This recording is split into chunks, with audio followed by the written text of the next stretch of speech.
Good afternoon, traders. Thanks for joining me. It is December 29th, 2025, and I'm highlighting for you a trade that I took on stock BNAI today. And this was at the market open. I had been in another stock, which was WOK. I highlighted that on a prior video, but I was in WOK. And when I exited WOK, then I took a look at the next stocks that were moving on the scanner.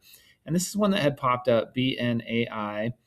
And these green lines are the entries that I took, and that can be verified right here on my trading monitor. But I took this first entry right here at 233, $2.33. And what I was looking for is this was the first 1 minute candle to make a new high. So as it broke this prior wick at 232, I took this entry looking for this to make a move up to 250. It didn't. It quickly pulled back, and I didn't give it a lot of room because I didn't want to kind of deal with the false breakout. So I did just a little bit. I took my exit at 237. Let me just back up here, make sure I'm getting all that right. Yeah, I actually took my entrance at 233, exit at 227. So just 6 cents a share there on 500 shares. And a quick out. It did hold this support level. So as I saw it kind of holding these bottom wicks around this 225 area, I then thought, okay, maybe that was just a quick false breakout. Let's try the first 1 minute candle again. So we got that on the next candle. And you can see this one ended up being really big. So I took my initial 500 here at 230, added at 233, and I was really looking for this to push. I wanted this to go all the way to 250. It didn't. And as it got up here and pulled back really quick and slowed down, I ended up taking and putting it 2 limit orders to sell. So I put those 2 limit orders out there, sold a portion of that position. I ended up selling the full 1,500 shares, and then I was out. So at that point, I was looking for an opportunity to maybe get back in. So I ended up buying again at 230, which would have been on this 951 candle, which was over here. So, and actually, let me correct myself just here briefly. I sold the first 1,200-ish shares, or just over 1,000 shares at 237, 241, and then I assumed to break even on the remainder at 227. So that's what this little sell is. So I kind of held through this sideways action.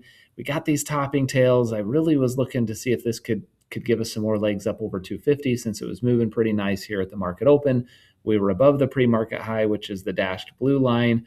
All of our moving averages are lined out nicely. We held these moving averages. I really was thinking we'd get some more legs on this, but it didn't. So I just took a very small loss on my add back position here.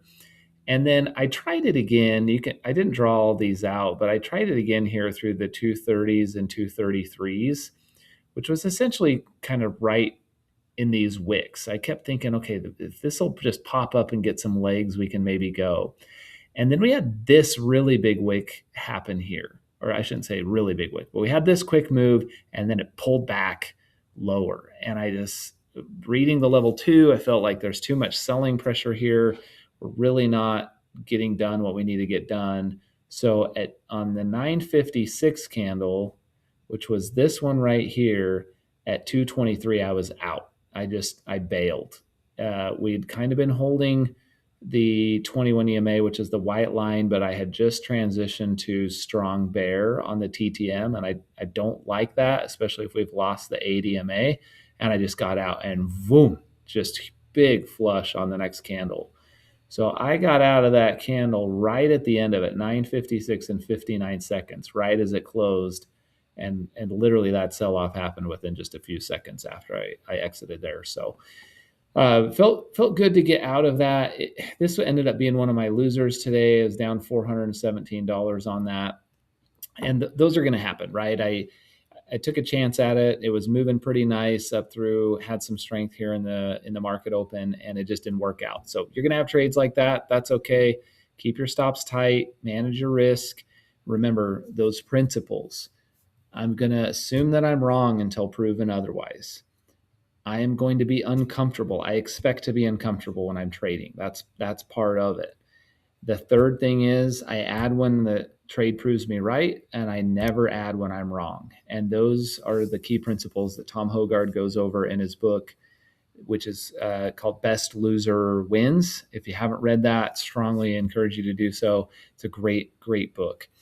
So hopefully you enjoyed this recap. This is one of my red trades today, and I'll be recapping GVH later. Thanks.